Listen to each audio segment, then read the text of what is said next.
ना, देखो हाँ जो आप पहनेंगे नहीं तो किसी को दे देना, ठीक है।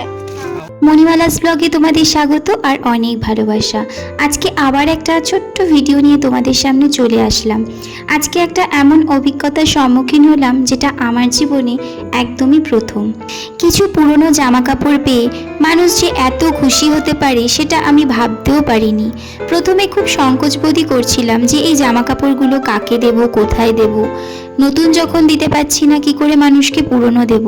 কিন্তু সেখানে গিয়ে আমি দেখতে পেলাম সামান্য কিছু পুরনো জামা কাপড় পেয়ে ওরা এত আনন্দ এবং ওদের এত ভালো লাগছে যে ওদের জন্য কেউ কিছু এনেছে, সেটা ওখানে না গেলে হয়তো আমি কোনোদিনই জানতে পারতাম না। সত্যি এটা ছিল আমার জীবনে একটা নতুন অধ্যায়। বাড়ির কিছু পুরনো জামা কাপড়, অর্থাৎ যেগুলো ছোট হয়ে গেছে, সাইজে হয় না, সেরকম কিছু জামা কাপড় নিয়ে চলে গেছিলাম বাঁশবেড়িয়ার কাছে এক ইটভাটায়। সেই ইটভাটার ওখানে গিয়ে আমরা ওদের সঙ্গে পরিচিত হই। ওদেরকে জানাই যে আমরা বেশ কিছু জামা কাপড় এনেছি, ওই ধরেন বাচ্চাদের নয়, বড়দের জিন্সের প্যান্ট, কুর্তি, এরকম ধরনের বিছানার চাদর।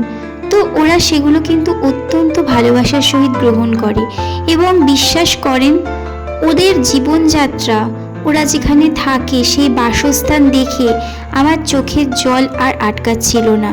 আমি ভাবছিলাম সত্যি মানুষ এত কষ্ট করেও থাকতে পারে, তা যদি নিজে চোখে না দেখতাম আমি হয়তো বিশ্বাসই করতে পারতাম না। প্রথমে একটু একটু ক্যামেরা করছিলাম, তারপর ভাবলাম পুরনো জামা কাপড়ই তো দেবো, কি আর ভিডিও করব। কিন্তু বিশ্বাস করেন ওখানে যাওয়ার পর মনে হলো এটা যদি আপনাদের সঙ্গে আমি শেয়ার না করি তাহলে অত্যন্ত অন্যায় হবে। আপনাদেরও জানা উচিত যে এরকম ধরনেরও মানুষ আছে যাদের এতটা প্রয়োজন। আমরা কত জিনিস, কত খাবার, কত পোশাক পরি না, ফেলে দেই। কিন্তু আজকের থেকে কিন্তু এটা আমি শিখেই নিলাম যে কোনো জিনিস অযথা অপচয় আমি করব না। যদি একান্তই ভালো না লাগে, যদি মনে করি যে না এটা আমি ইউজ করব না, আমি সত্যি বলছি আমি এটা রেখে দেব। আমরা তিনজন গেছিলাম, আমার মেসো শ্বশুরমশাই আর চৈতালি পিসি আর আমি, তিনজনে মিলেই কিন্তু এই কাজটা আমরা করি।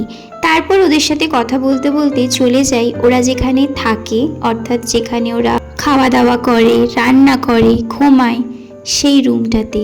দেখেন এটাই ওদের বেডরুম, এটাই ওদের কিচেন, এটাই ওদের ড্রয়িং রুম, সবটাই কিন্তু এটা।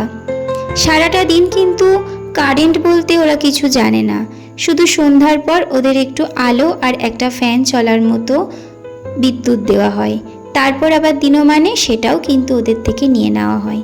তাহলে কতটা কষ্টের মধ্যে দিয়ে ওদের জীবনটা অতিবাহিত হয় বুঝতে পারছেন।